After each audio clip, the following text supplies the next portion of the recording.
So start with the process and start with how you guys are able to be so efficient and what the expectations for an SDR and AER each day at Outreach. No, definitely.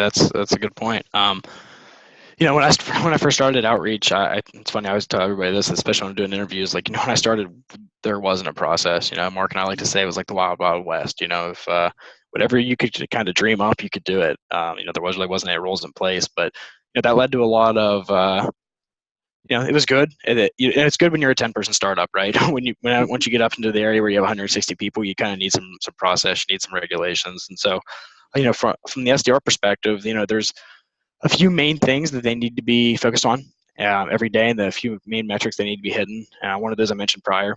They got to be making a minimum of 75 dials a day, and doesn't mean they need to have 75 conversations, but they need to be making sure they're at least making 75 dials. And there's two reasons for that. A is because we consider the phone to be the ATM.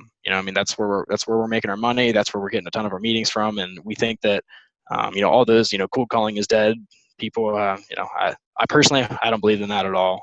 I always had great success on the phone. Our reps have great success on the phone, and so it's really important for them to be making those dials. But not only just for that aspect, but also because if anybody's familiar with Outreach, sequences is a huge thing for us. Really, a structured series of touch points, making sure that you're touching a prospect enough times to get in front of their face to make that connection, to be able to actually have some type of conversation. And so when you're building phone calls into your sequences, if you're not making those phone calls, you can run into an area where your sequences get stuck, and you never want your sequences to get stuck. So from an SDR's perspective, 75 dials a day, extremely important.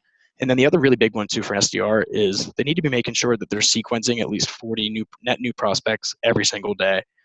And that's because, we're booking meetings every single day, which means there's people coming out of sequence from all these different accounts, and there's always going to be bounces and that kind of stuff. So we want to make sure we're accounting for all that kind of stuff, and we're still adding every day.